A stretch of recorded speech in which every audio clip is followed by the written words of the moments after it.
مسیح کی سلامتی آپ کے ساتھ ہو۔ آج 29 جولائی 2024 ہے۔ متی رسول کی معرفت لکھی گئی انجیل مقدس کے آج بعد تفسیری مطالعہ کو جاری رکھتے ہوئے آج ہم 24ویں باب کی 19ویں اور 20ویں آیت پر غور کریں گے، اور ان میں یوں لکھا ہے: مگر افسوس ان پر جو ان دنوں میں حاملہ ہوں اور جو دودھ پلاتی ہوں، بس دعا کرو کہ تم کو جھاڑوں میں یا سبت کے دن بھاگنا نہ پڑے۔ آمین۔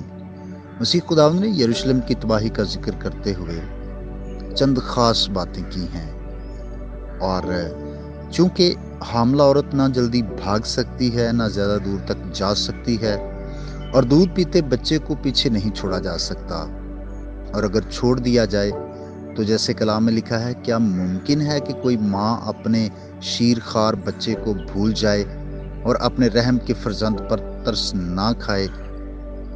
اگر اسے اٹھا کر لے چلیں تو ماں کے لیے بھاگنے میں رکاوٹ ہوگی اور اس کی جان خطرے میں پڑے گی۔ اس وقت انہیں کیا دعا مانگنی چاہیے؟ 20ویں آیت میں یسوع مسیح نے کہا کہ دعا مانگو کہ تم کو جھاڑوں میں یا سبت کے دن بھاگنا نہ پڑے۔ غرض مقصد یہ ہے کہ عام مصیبت اور آفتوں کے وقت مسیح کے شاگردوں کا فرض ہے کہ بہت دعا مانگیں۔ دعا ہر مرض کی دعا ہے اور کبھی بے وقت نہیں ہوتی۔ اب جب بھی دعا کریں سمجھیں کہ دعا کا یہی وقت ہے۔ اب جب یروشلم کی تباہی کا ذکر ہو رہا ہے تو سوائے بھاگنے کے کوئی چارہ نہیں۔ جو کچھ ہے اسے زیادہ سے زیادہ کام لینے کی کوشش کرنی تھی ان کو۔ اس لیے یسوع مسیح یہ کہہ رہے ہیں کہ ایمان کے ساتھ دعا مانگو کہ تمہیں بھاگنا نہ پڑے۔ یہ دعا بھی مانگو کہ ان مصیبت کے حالات کو فضل اور مہربانی سے ترتیب دیا جائے۔ حالات اور واقعات کو ترتیب دینا خدا کا کام ہے، اور وہ کئی دفعہ ایک یا دوسری طرف کوئی بڑی تبدیلی پیدا کر دیتا ہے۔ اس لیے بطور مسیحی تمام حالات پر ہماری آنکھیں لگی رہنی چاہیے، لیکن بھروسہ اپنے خدا پر، اور ہمیں زیادہ سے زیادہ دعا مانگنی چاہیے۔ ہمیں دعاؤں کا ذخیرہ جمع کرنا ہے۔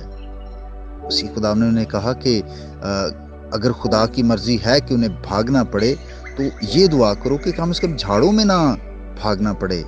مطلب یہ ہے کہ جب دن چھوٹے ہوتے ہیں، موسم ٹھنڈا اور راستے گندے ہوتے ہیں، اور سفر کرنا، اور خاص طور پر پورے خاندان کا سفر کرنا، یہ مشکل کام ہوتا ہے۔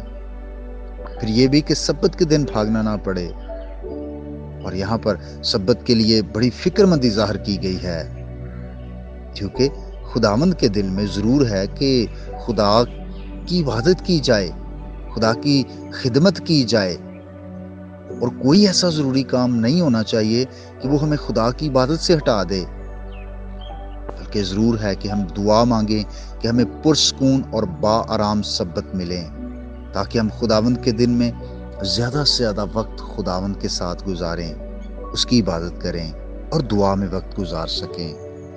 آج بھی ان مشکل ترین حالات میں جب ہم بہت ساری پریشانیوں کا سامنا کر رہے ہیں، بھائی اور بہنوں، ہمیں بہت زیادہ دعا کرنے کی ضرورت ہے۔ خدا آپ کو برکت دے۔